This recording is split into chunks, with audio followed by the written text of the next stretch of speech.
whakarongo ki te tangi a te korimako. Kōrero flowing out the hook of force. Kaupapa relevant, kaupapa out of bounds, kaupapa exigent, kaupapa paramount. Nā kona whakapiri mai ki te kaupapa tino whakahirahira, whakarongo pi kari mai, hare mai, o Taringa hare mai. We gotta gather up close everybody, gather up close everybody. Kani move that body, kani move that body. Nā kunera koe, I tuku kia haere. Te puriti ai ho, nui awa te aroha e. Ki tā taha, te hoki ngā mai, te nā koutou.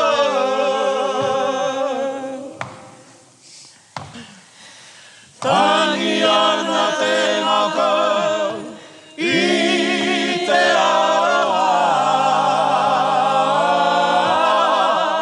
Tutonura, te mana te I, o ngā tupuna, kua wehe atuna. Mauria mai, te maui. Tangata! Tangata! Aiaha! Heirana, mo te porehu, tangi mo kaere. E rapu ana I te ara tika, mo tātou katoa. Te hoki ngā mai, te hoki ngā mai, te nā koutou. Ahoi anō ko te whānau tēnei o Taringa waiata tonu. Ia te papa, I te aro. Tātou te reo kōwhiri, te peka mai mātou. Whakamahara I te whā te kautau. O te haerenga o te Māori. Ka mahara ki ngā mātua, ki ngā tūpuna. Kuini Māori ki tariki nui tātarangi kāhu nāna I tautoko. Koea, koe nei tana mokapuna. O te kuini Māori ara, kuini ngā waihono I te kōkami ki a tātou. Kia ora tātou! Heirana, mo te porehu, tangi mo kaere. E rapu ana I te ara tika, mo tātou katoa. E rapu ana! E rapu ana I te ara tika, mo tātou katoa. Te hoki ngā mai, tūtangata tonu. Kia ora whiwhi tātou katoa. Kia ora. Takina mai ngā manu o te rangi karanga mai. Māwe ki mai ke tā raia mai e hoai, māwe ki mai ke tā raia mai he waka kia pai ai. Tū te tau ihu, tū te tau rapa pātatai ai, ake ko koutou ki runga, ko mātou ki raro nei, e mihi atu ana. Tēnā koutou nei, e ngā mana, e ngā reo, e ngā maunga whakahi, o te pane, o te ika Māui, koutou katoa, a Ngāti toa rangatira, te ati awa. Tai ana ki a koutou nei, tarana ki whānui, e mihi ana ki a koutou katoa. Whakaro nui ana ki a rātou mā. A rātou ko riro ki te pō, ko riro ki runga ake rā, ki te rua o matariki. Tō tātou ki ngi tū hei tia pōtatau te wherowhero. Te tuawhetu, ko kake ake ki a rātou. Te rārangi, ariki ki te pō. A rātou ki a rātou. Ki te rua o matariki, tātou ki a tātou. Noho mai ana I raro I te paki o matariki. Tai ana ki tō tātou. Ariki nui, kuini ngā waihono o te pō. E mihi ana. Kia koutou katoa, tēnā koutou. Tai ana ki a koutou nei. Ngā kaipupuri o te Māori o ngā taonga. E noho mai ana I roto I tēnei whare a tāhua tātou. Te papa e mihi ana. Koutou katoa te māngai pāho. A me ngā kaitautoko o tēnei kaupapa. Koutou ngai taringa! Tēnā koutou, kia ora tātou. Hanga hara mai. E he anau ki te whakatau ēnei manuhiri, ingari. Ko mātou kē ngā manuhiri. Ko reira e mihi ana kia kaurua, ko whai wāhi mai nei. Ko whai wāhi mai nei a taringa, kia kōrua i tēnei a pō. No reira e mihi ana kia kōrua. Tēnā koutou. Kia ora tātou. Tika e whakamiharo ana ki te pīki o tēnei whare. I rere mai au i te pīki taone o taumutu. Ka taimau ki tēnei taone paku nei o pōneke. Ka whakara, hui, ka tai ko te whare a tāhua, kāore. Ahoi anō he tautoko ana i ngā mihi a ataku hoa. Me te aha, he hoki ngā mahara. Ki te whakarewatanga o te rangi whakamatua a motu. Hei whakanui, ia matariki, ia pūanga no hoki. Ko mātou, ko tō mātou ruanuku ko pau, tira te matapunenga no mātou te hōnore, te waimari e.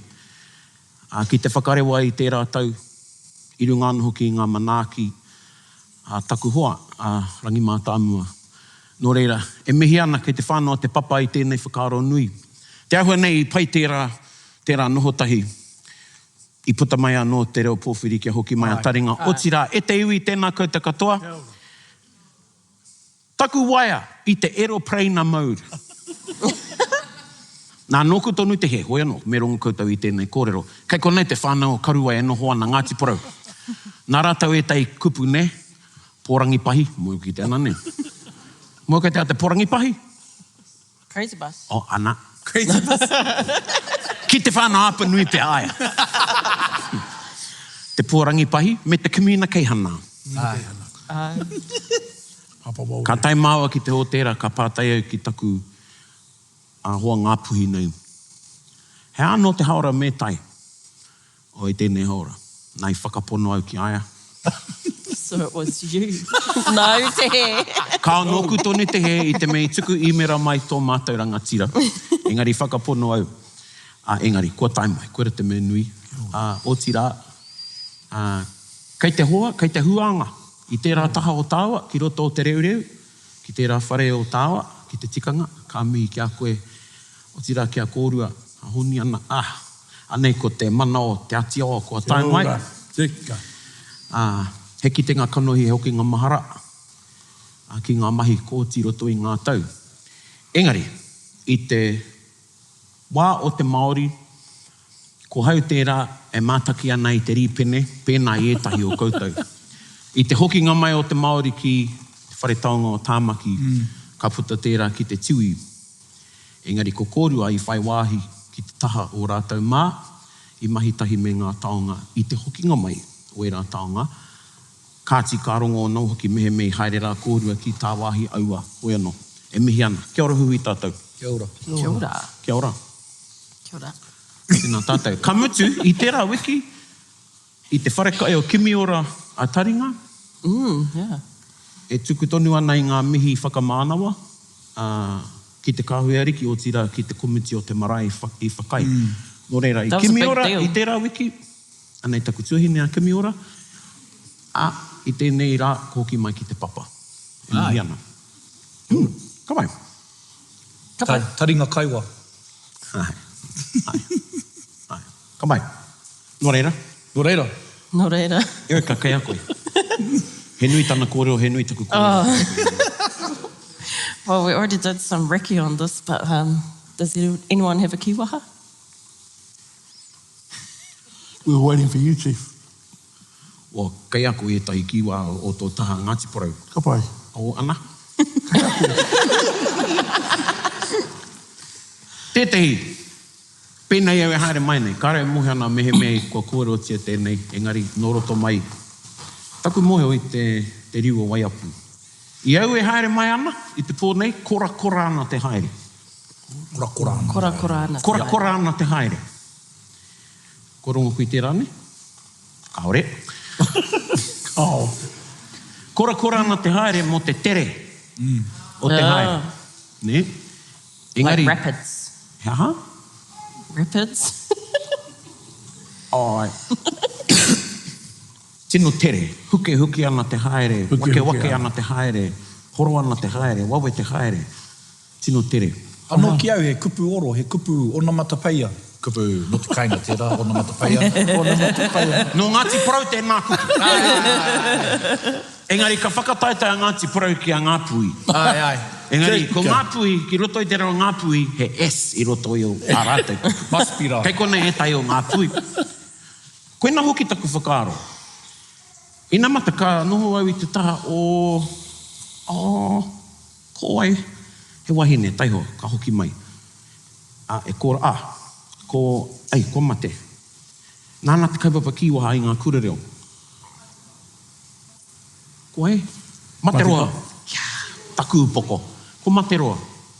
Ka kōrero mai ki au, ko te kora, kei a tainui meki, kei a kingi tāwhiao, te tai waiata. Ka kōrero ia mo te te kora rere ahi a mahu i ka. Nā, ko te kora, ko ngā kora tonu. Oh, it's mahuru Māori, eh? That's why you Ai. I just realised that's why you can't explain it to me in te reo whaka. Ka tae au. Ko te kora ko ngā pāki. E puta mai ana i te ahi. He tora ki ētahi. He tora. Tora ki ētahi. Tora, kau ko te tore. Kau ko te tore. Ka auhea te tore. The first 1 times 2. He taki aha. Ka, ko nā tore kei tō karu. Horoia o tore. Ai, no reira, kia tikara ne. Horoia o tore, he rere kei te horoia tō tore. He tore te tore. Yeah. Ka, ko te kora tēnei. No reira, ko te kora, ko ngā tora, ko ngā kimonga o te ahi, ne? E puta mai ana. Oh, those like spark things. Koia! Yeah. Nā, ka haere nā te iwi nei, Ngāti Porou he iwi e ke hoi ho. Nā, te wā e tere ana te hoi ho, ko nā hu. Koina. He rimo. Oh, sparking. He metera, ne? Yeah. He metera. Nā, paki ana, tuki ana ngā waiwai o te hoi ho ki ngā kōwhatu, kōhatu o ngā rori, ka puta mai ngā kora. Kora. Ne? No reira. Anō ki au, ko te oro ka puta mai te kora. A i ki au koena taku whakaaro i ura ka mea kao. No ngā kora o te hu. No reira. Ka pai. Te kaumeneti ki te whakamahara i tērā. Kiwa, hawhe o tēnei taringa ko. Kora ana, taku haere, kia tai mai. Ai. I tā wāhi o te rori nei. Ka pai. Oh. I te kūti. Tēnā koe. I te kūti. A hoi anō. No reira. He anō te kiwa? Kora ana te haere. Kora te haere. Oh, kora ana. Kora ana te haere. Kora ana te haere. Kora ana te haere. Kia kora te haere, a kora ana mo te wā mua. He tau. Ai. Kia kora tō haere. Ka pai? He anō te tore? Pīkako. Pīkaru. Ai. Pīkako kei konei, ne? Pīkako. Hika. He hoa. Pai pīsaisai ki. Ko mara mau i nei nā whai anō. Ok, no reira, koe rā.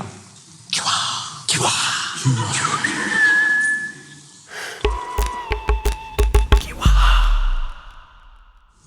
You know, on our actual episodes, when that sound effect comes in, Yeah. that's just us making that noise. I au tētahi mihini ngā wā mua, i tai au nā pātene te mera ane. Yeah. Engari ka kōrero ana māua ko tāu he mea. He rite ki te tamariki me tana mera. Yeah. Ai. Ahoi anō, rangatira ana tēnei wiki, tēnā tātou i te whakamaharatanga, ara o te whātekau o ngā tau mai te hokinga mai, te haere ngāti me te hokinga mai o te Māori. Ka rongo au i tērā, ka hoki aku mahara, ki tāku i maharai i au e tamariki ana. Ko te haerenga o ngā pahi ki tāmaki i te wā i riro mā te arawa, te whare taonga. Ngā iwi me ngā kaumātua, e te o ngā kaumātua i haere ki tā wāhi. He pīki kaupapa tērā. E ki te anau i te rūma nei, me te mea nei, kāre anō pēr ētahi kia whānau mai i tērā wā. Tika. Engari, kāre pei mōhio, he nui ngā hua o tērā mahi, haunga ko te whakakite i ngā taonga, ko te whakahokinga mai, me te whakahihiri i te Māori o ngā karakia Māori. Koera. Nō reira, ka whakaaro ki taku koroua, tō tātou rangatira kia koro he nare. Yes. Hāngai tonu ki te mahi i mahi rā te matapuninga i te wā matariki, ka kita i te whanaungatanga. Engari, anei kōrua ko haere mai ki te tautoko i te reo pōwhiri o Taringa, kia Taringa, kaua ki tō koutou tātou kāinga e tūnei, nō reire mihi ana. He hana maharatanga, e teo ngā maharatanga, ka pupu ake, ka rongo i te Māori, ka whakaaro mo te Māori, kaya kōrua me ka kōrero reo rua, pai ana. Okay, tuatahi. Kia mohia mai koe praone, i text mai taku tama me te ki dad, kua eke koe ki te taumata. Me te hea te take poi, me mai kiau, kai te noho koe ki te taho o praone, Erika, me pua heiri. Nare no mai te whaki whānau. Kua eke a kia te whai. Ko heke. Ko heke ki te taitau. Eke rā nei. Mau te rā koro ki te katoa te whānau tibu. Kia moe o rātou ko koe kei te taumata. Ko taku hoi te pō e whakarongo mai ana. Kia ora. Aku maharatanga. Ko au tētahi o ngā tamariki Waimarie, kei i te kura hoto paora hau. Ngā kura Māori i aua wā, taku mohe ngā kura hāhi. Wesley, Chad Brown, Tipene, Ed Tuari, and Craig Dawson, Hato Petra Andre, pātea me Pauroto Ngaropo. Ara anō atu te katoa mātou i whakaritea, i whiriwhiria e heni moko mā, pia tētahi rāranga ingoa, ana mātou Waimarie. I Hato Petra. So they didn't know you or anything? Huh? So they didn't know you aside from a list? Yeah. Oh my God, lucky. Akere peka, tukana ki te tumai ko te kore me te ki, koe ngā tama pai me ngā kōtiro pai. Akere peka ai te tama pai. E kōrero anō tērā. Ko te mea miharo kia hau. Ahakoa, te kaumā wari noi ho taku paki ki ai. Tamariki wāwāhita. Ai, māta katoa, i te whakaro ke mātou ki te haere ki te kāinga o Miki Kiore, Disneyland, Amerika. Engari, ka tae atu mātou ki Chicago, ka rongo mātou, ka kite mātou i ngā kaumātua, tu whāngai, Pumi Taituha, Sani Waru, ko tō mātou paua ko kapahaka ko Peter Sharples, ko Peter Sharples rangatahi tēnei, wapake kenei, o ātāhua, tō tātou hoa, I reira kireti? Kireti rau tangata ko e tētai, engari, no tauranga moana kua mate tō taua hoa. Awanui. Jason Black iau awa. Kuia tērā. So mātai Waimarie, pēnei tonu mātai, kua haere mātai ki reira mo te mahi kapahaka. Engari, tika tau praone, ka rongo mātai i ngā karikia o ngā pakeke, ariti me he karaiti ana te karikia, engari ko ngā karikia no tu auki no rātou. Ka whai mātou i ngā mahi wero, pita, kereti, awanui, ina kurongo mātou i te hita wano ngā mātou tupuna. Uru ana mātou kereti te whare taonga o reira. Tērā koe e whare Māori. Era maharatanga katoa, ka ngahoro mai tēnei wātune nei, brother. Te ato mahi, he mahi kaputi hea. Well, te nui ngō mātai, haere mo te mahi kapahaka noiho, you know? He tamariki, whakangāhau, Ngā pake ngā mātua ko tarātai mahi, he noho ki te taho ngā taonga, whakamārama, noho noi hora nei. Ngari tā mātou, ia te rua karaka, whākaraka o te ahi, ono karaka i te pōwaru karaka rānei, mahi kapahaka. Nā pita mātou i whakaako ki ngā waiata o manutaki. Taku mōhu au wā. Koe rā tā mātou mahi. Engari, ahakoa, moho tonu koutou, he riri ki te whakaaro te rangatahi, kai te haere mo te hararei no iho. Ētahi rangatahi. Ētahi rangatahi. Tika tau, a pauroto, ka u ia ki tērā kaupapa mairano. Hari te mea, ina karomo i te wairo o ngā mātua tūpini reira, ka tahi ka Māori mai. Mairano ko pērā pauroto. Engari te nui ngō mātou, i haere, akenepi i haere kūware atu, engari i hoki mārama mai.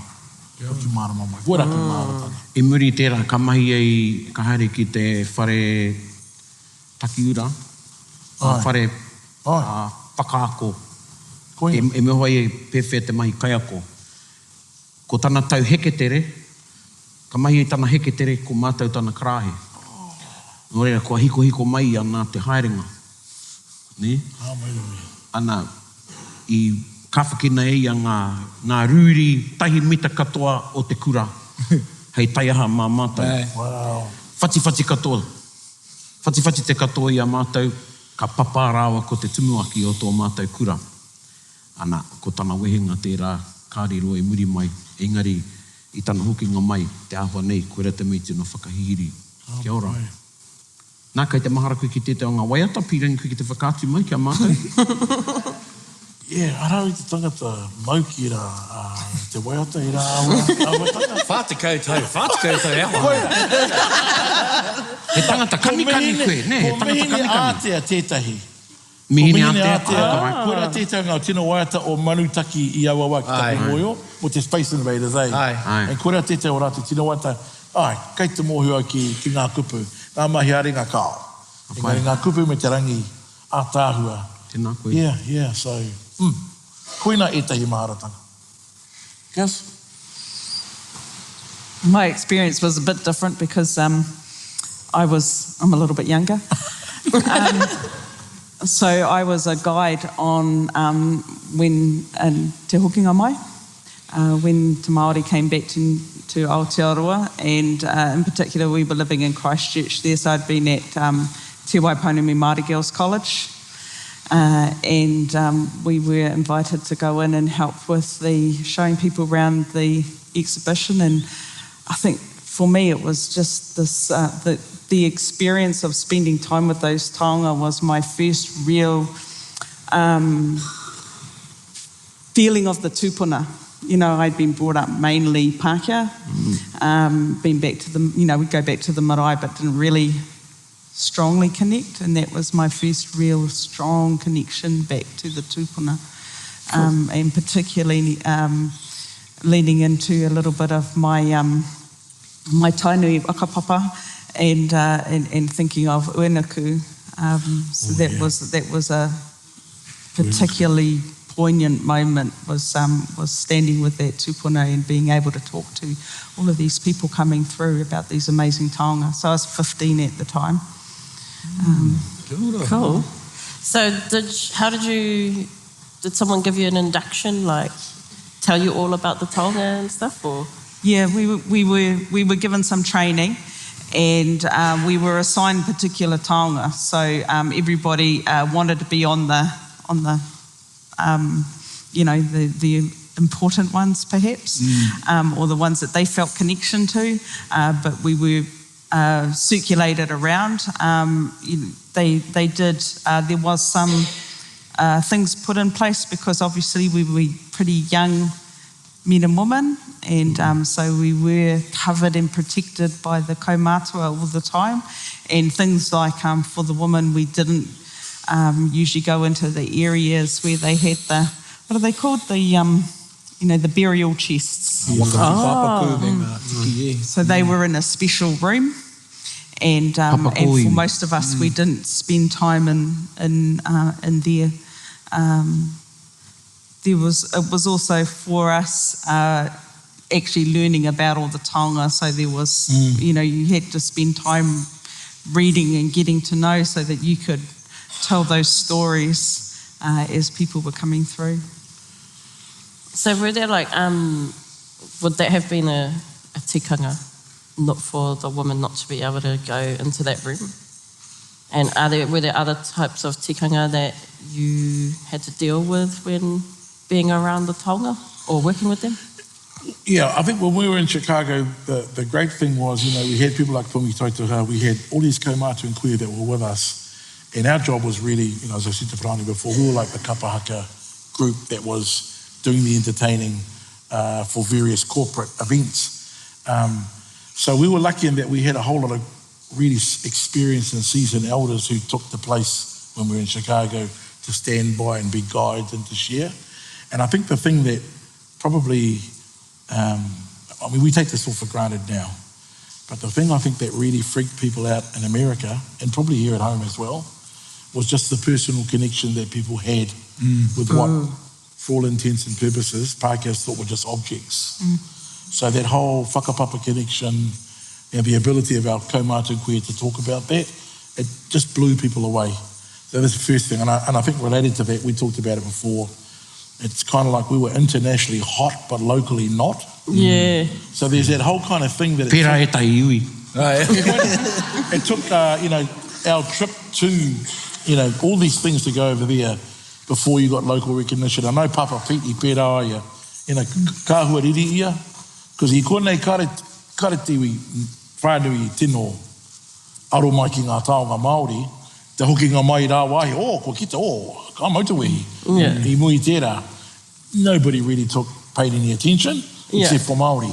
So that, I think that's been one of the things. It was a good thing to go over there, and people experienced and karongi te wairu and their kaumātua and kuia explaining, but the reality is it did take that for practice and things to change here, which was a good lesson, but it was a, why did it take that?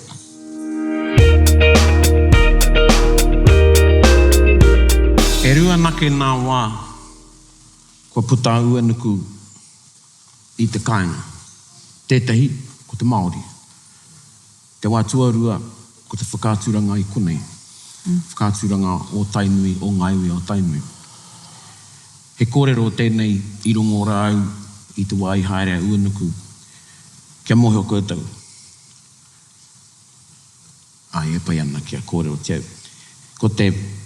Ko te kaitiaki o ua nuku, he pūngā were were. Ke roto I nā kōrero tuku I hoa tainui. Ki te kite koe au e nuku e tuana, kei o na pihi, te whare tukutuku, whare punga were were, te whare tukutuku I ngā wā katoa. Ka haere nā kaitiaki, ka whakapaipai hia.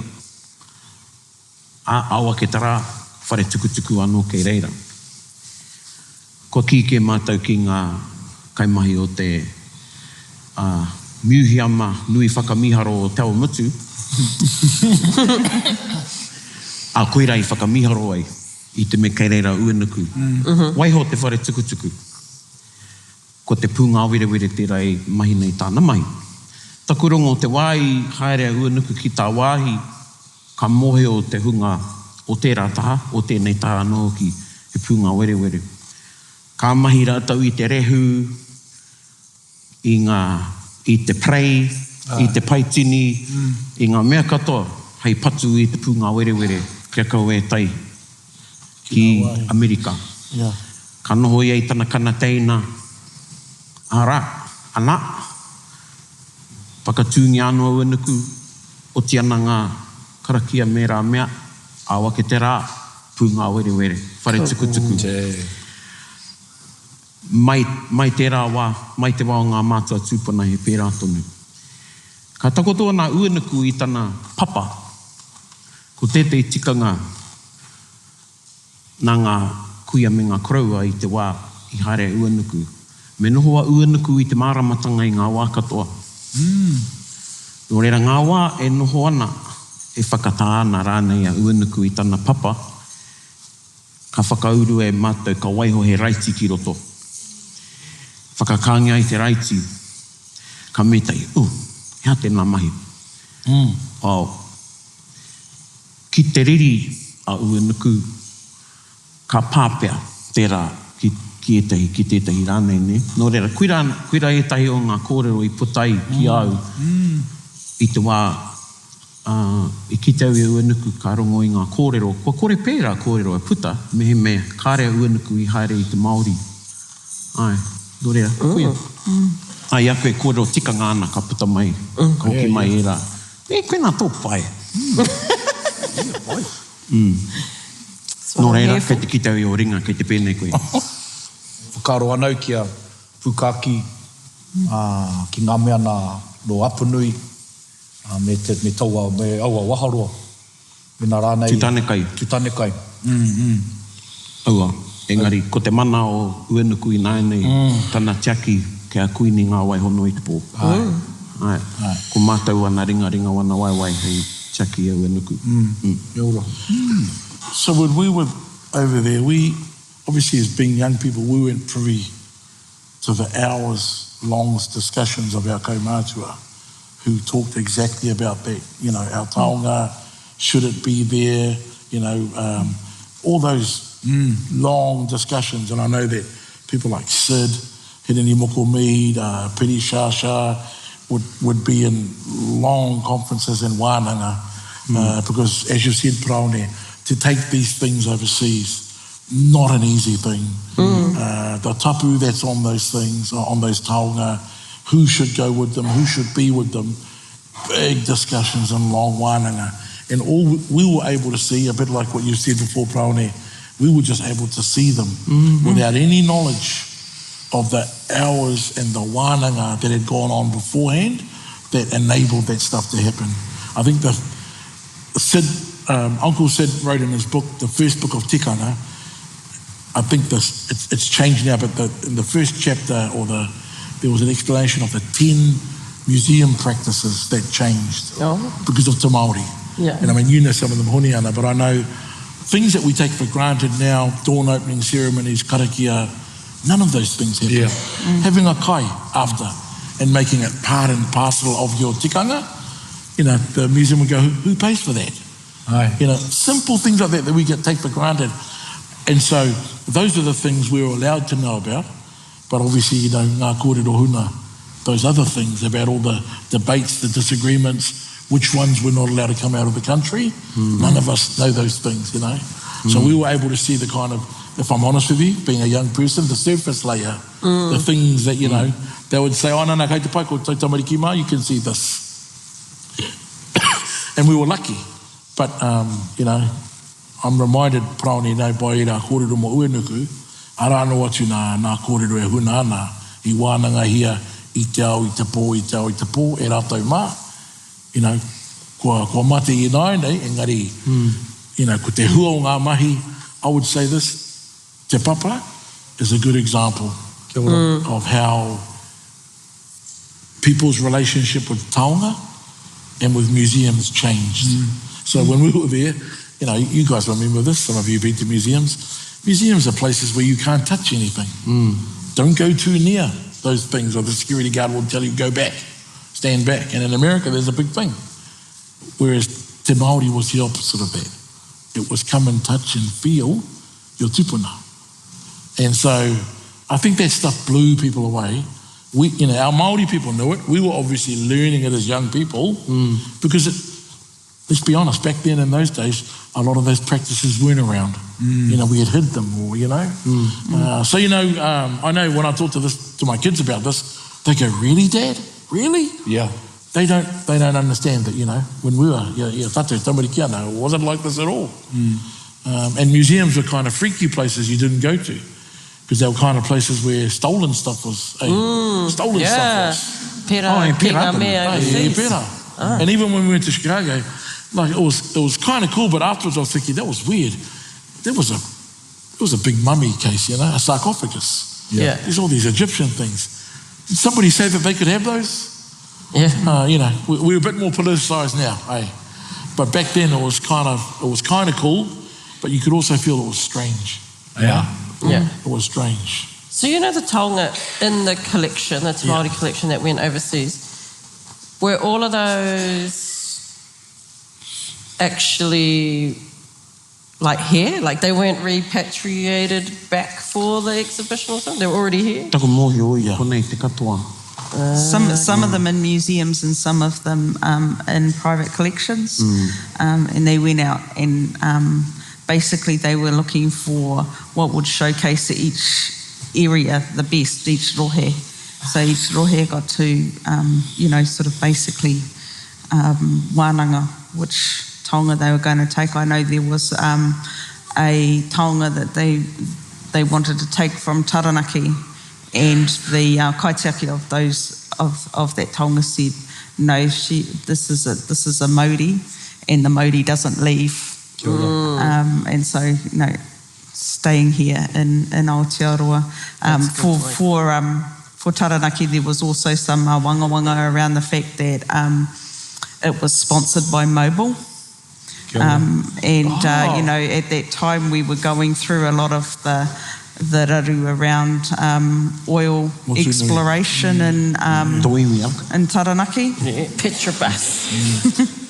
So yeah, there was political decisions being made inside of there, but it was also a time when we were able to make those decisions for our taonga, whereas in the past they could come to museums and you know, we've had this experience in our family where the person who donated it to the museum has the mana. How they got that taonga is not taken into consideration. It's they hold all of the say on what happens with that taonga.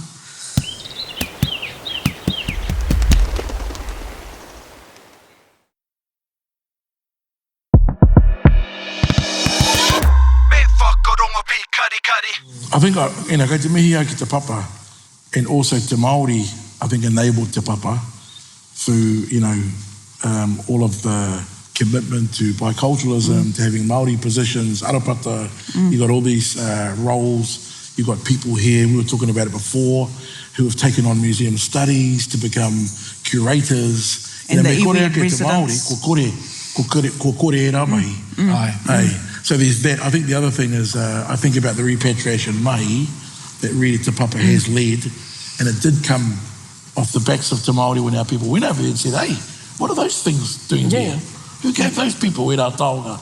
So ko rua te pupu ki te te iei, rua te pupu ki te tuarua, kura te whare kai Chicago. And I mui te tanga mai o te Māori, you know, ko whakatūwhere te rā whare e rātau.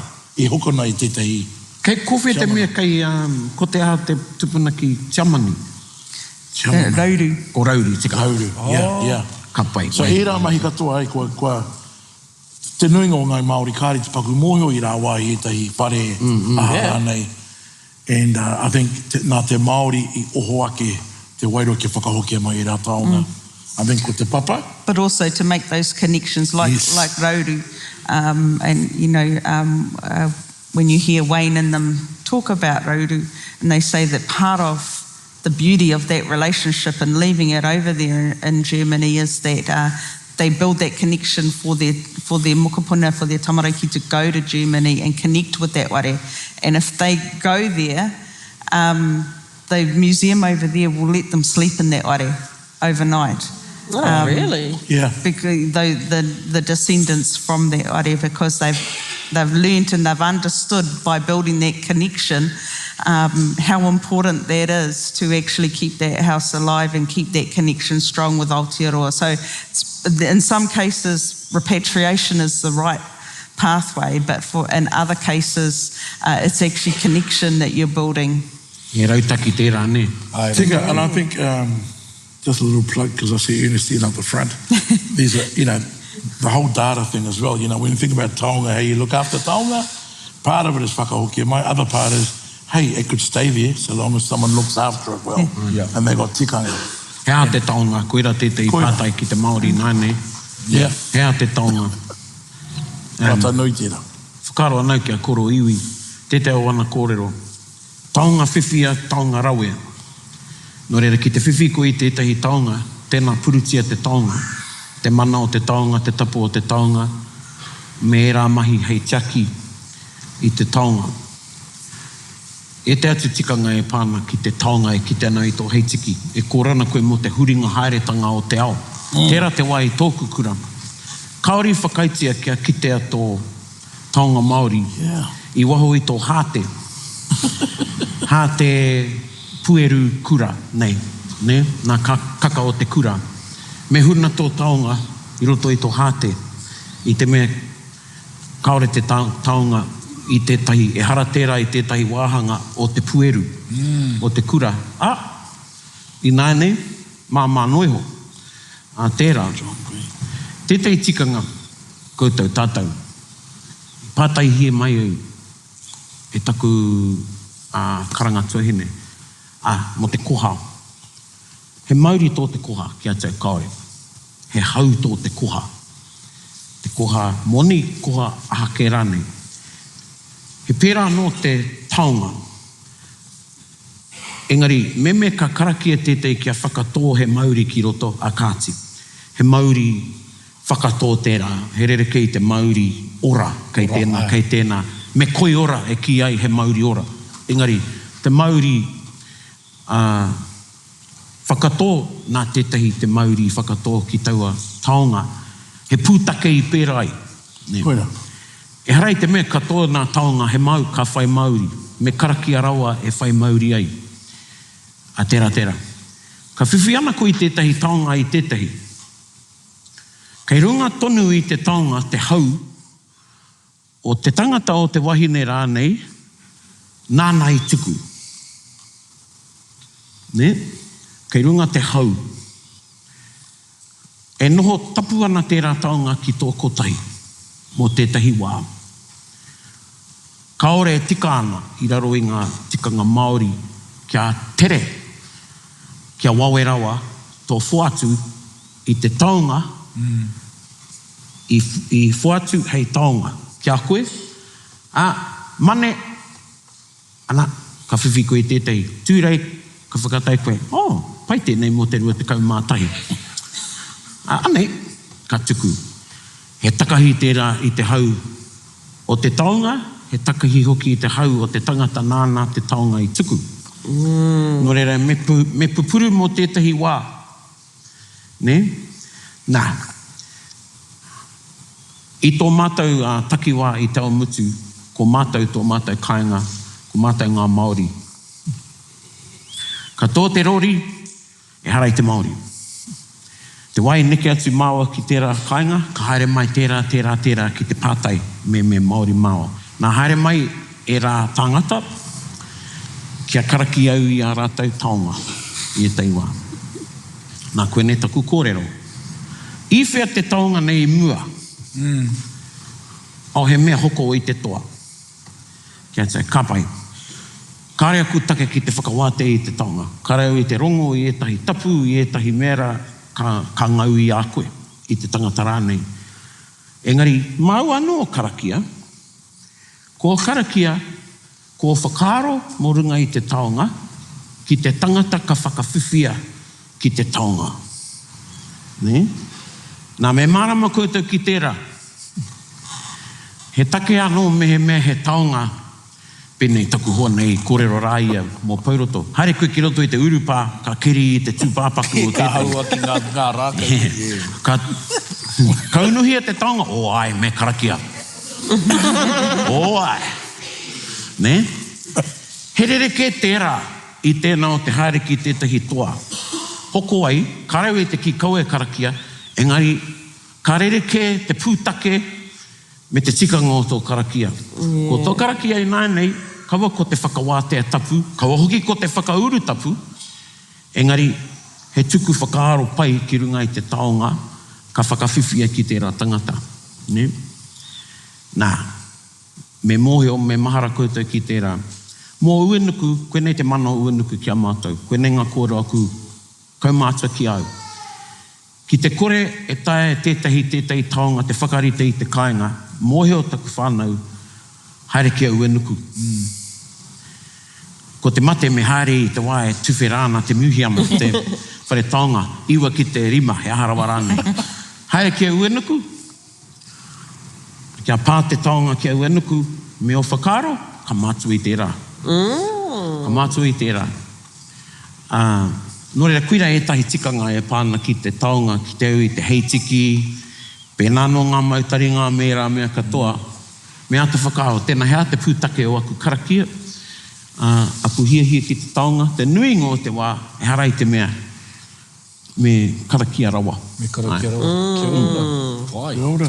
Whakaro ana ki ngā taonga, ka hoki aku mahara ki taku karangatahi. Miro Pākehā ki rangona i a tēnei kōrero. So, when they came back to Auckland, my aunties, uncle and my cousin, they went to go see it.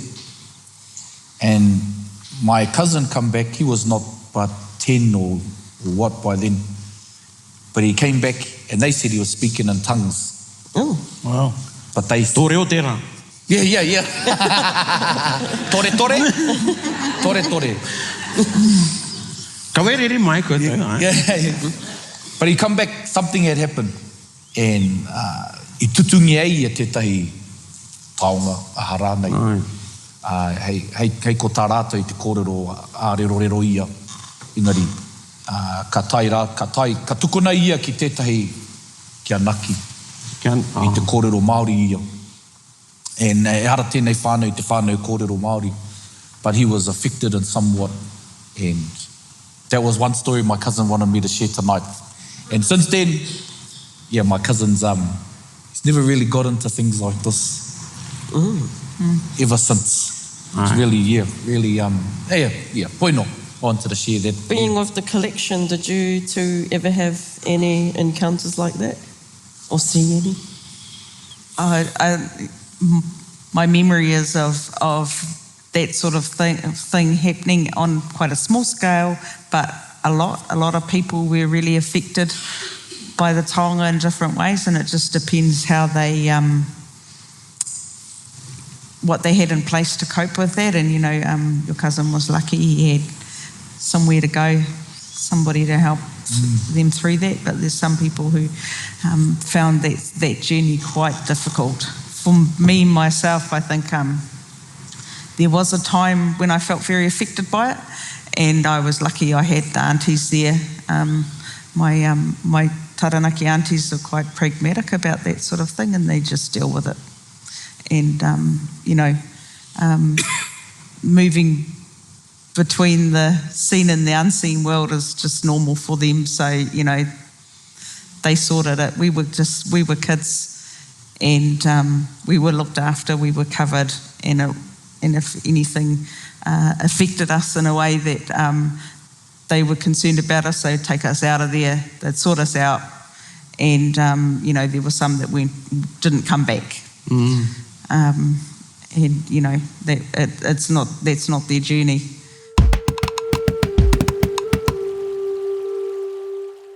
Ka mahu e taku poroporo aki kia kara. Yes. Tika. A hoi anō e koro, mo taku he. Engari, ko te hui tū ai waiwhe tū, ko nā hua i putai, tahi anō ka whakanuitia te whā te kau, te hoko ruatanga. I roto au i te wānanga i te wai, putai tērā ingoa, kia moe koutou ngai kohanga reo mā. Hoi anō, koira, kohanga reo, te Māori, ana, i waiata tia wakahui a tā rātou waiata tau tahi mano iwarau, iwa te kau mā waru. Tā rātou waiata ringa.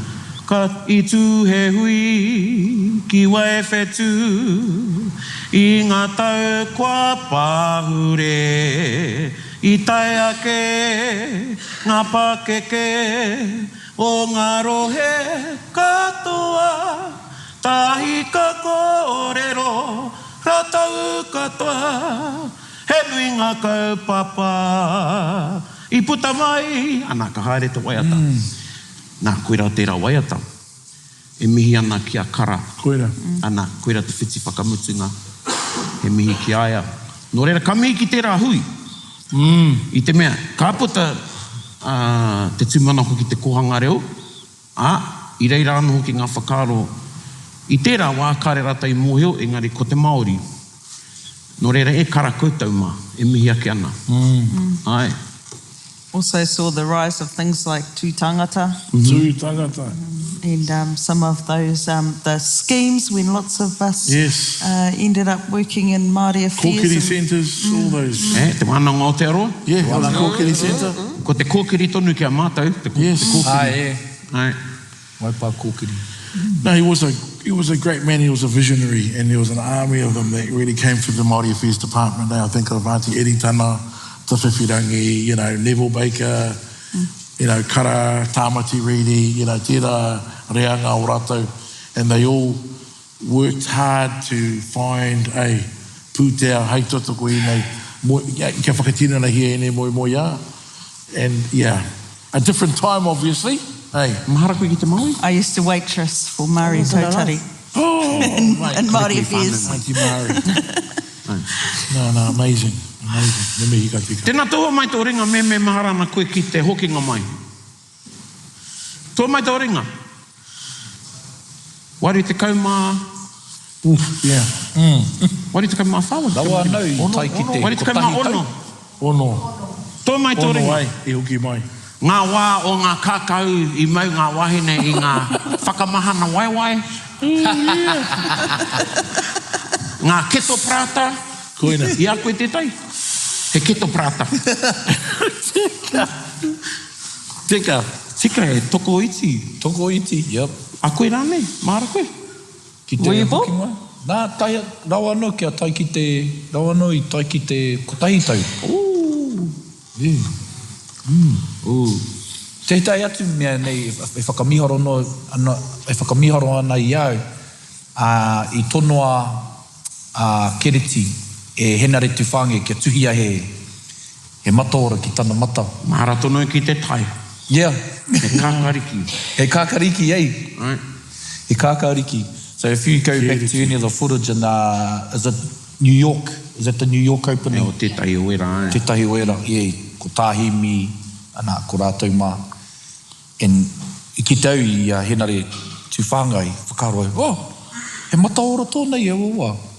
E nau anō te kōrero ai, tuhi ara e kereti rau tangata tētai, ki tana mata. Beautiful. And, Kōrero tonua kereti mō tērā. ai, Ka me, ki ara ia e tētahi, pirangi te koroheke ki te a koe. Koena tanei ko te koroheke. Pirangi te koroheke ki te a koe. Hea. Ana ka tai ki aia, koera tana tono. Ai, mahi mai e tā moko. yeah. Aroha tēnā. Any pātai? Tētai mea, ia koe te whakaro pātai ana, ki tau taku tuahine e hiria, ane no e tau.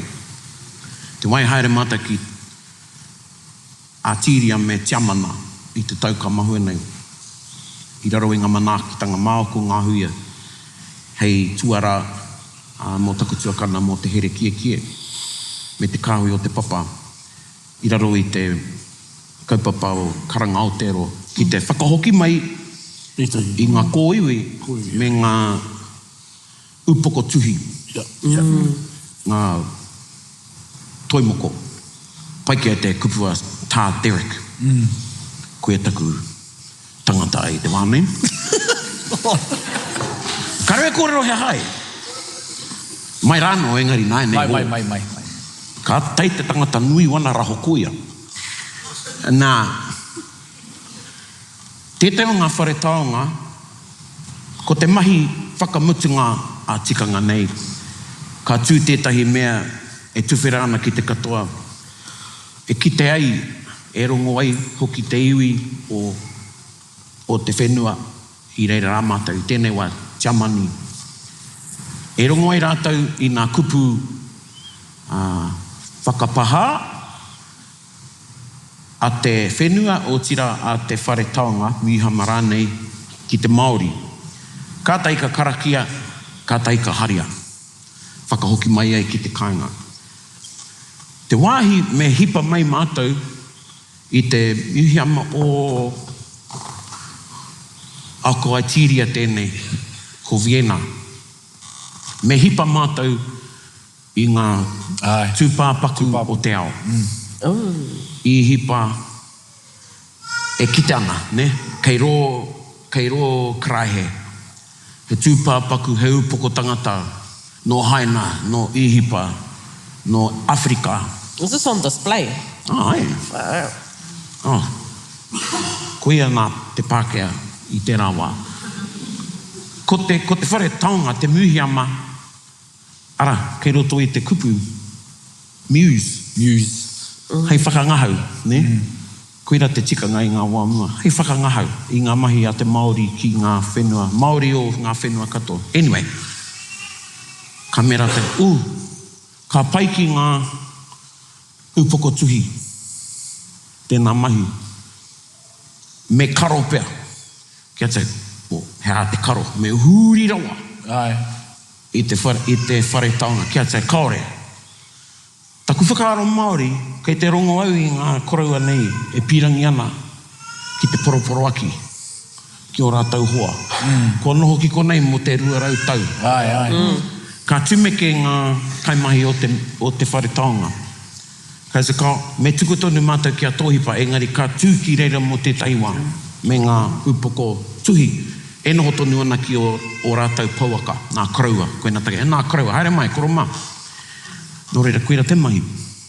Ka tū, ka atamihi au, ka mea. Anei o koutou hoa, e whakarere nei a koutou, e tuku nei te aroha, e ki, kei konei tonu koutou, hoi anō. Whakaro pai mai ki a mātou. Whakahoki nei o koutou hoa, kāroha, ko te tūmanako a tōna wā, ko ngā iwi, o ngā whenua, nō reira mai, nā koutou, ka haere mai, ki te whakahoki a koutou, a tōna wā. Hei ko nei kei aku rangatira, ka haere tonu. Ka tūmeke ngā kaimahi, ne? Nā, koera te tikanga Māori, I roto I rāhuatanga. Engari, I mai ai au ki te pērā, nā ngā mahi, a rātau mā, nā rātou I tīmata I te wā o te Māori, me tai o aku whiako I roto I ngā tau. Ai. Miharo. He pātai, kei konei? Kei. No ngā pui ia, me mane puta. Tēnā tātou ngai taringa mā, kia koutou. Tēnā koutou, te papatunga rewa. He mea meharo ki te noho, ki te whakarongo, ki ēnei kōrero. Engari he pātai mā kōrua. ētahi, hone ana, you've had such illustrious careers in our whare taonga, looking after our taonga, but also with your work to strengthen our tiriti, our tangata tiriti and their understandings of ngai tātou te iwi Māori. Looking back at your 15-year-old self, or your teenage self, spunky and fresh-faced, did you ever think, 2 questions, did you ever think that this would be the mahi that you would have been doing 40 years later? Yeah. And me tuku mihia ki o mātua tūpuna nā rātou I arahina mai a kōrua, ki roto ki tēnei huarahi. What would you say, he aha tō kōrero ki te hunga taiohi e whakarongo ana ki tēnei kōrero I tēnei pō? You know, I can't imagine what my 15-year-old self was thinking. I can't remember. It was, you know, there's been a lot of water under that bridge. But I never felt like I had a career. I felt like I had a pathway. And I hope that my tūpuna are happy with where I've been and where I'm heading. But you know, the thing that I think about Te Māori, for a lot of us who were in there, how it connected us with our akapapa, with each other. So one of my cousins, who was also a guide, he now works in the iwi office doing akapapa. So there was myriad pathways that grew from that. And you know, I think about, I was talking earlier with Atawhai about the amazing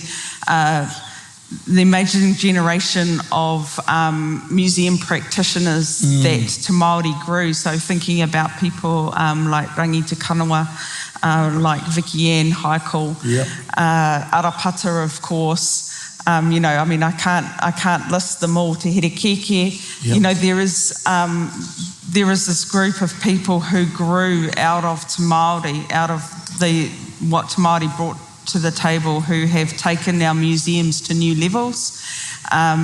What I am concerned about right now is how are we passing that on? How are we making sure that across our museums, because, you know, we've got these amazing kids coming up who are doing great things in museums, but are we making sure that that goes across everything? Does that go back into our communities as we start to build whare taonga at home?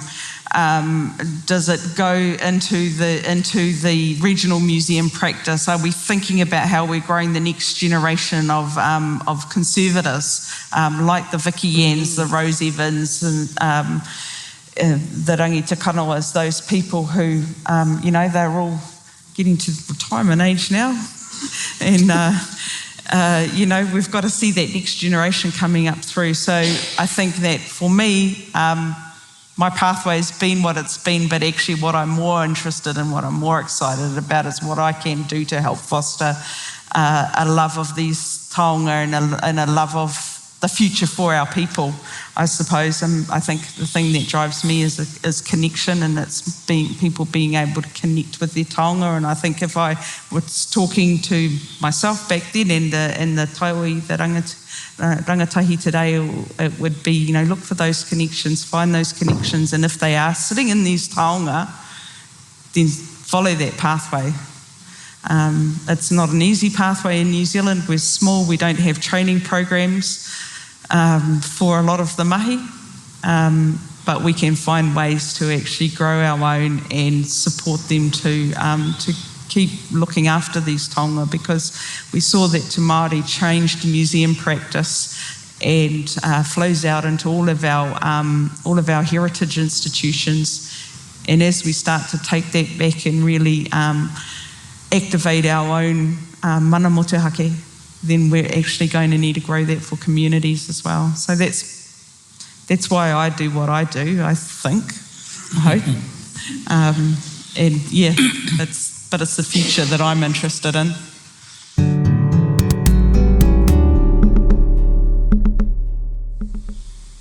You know, sometimes people worry about AI, all these new forms, but I think what Te Māori has taught us, and all the things that we do teaches us, it all goes back to whakapapa.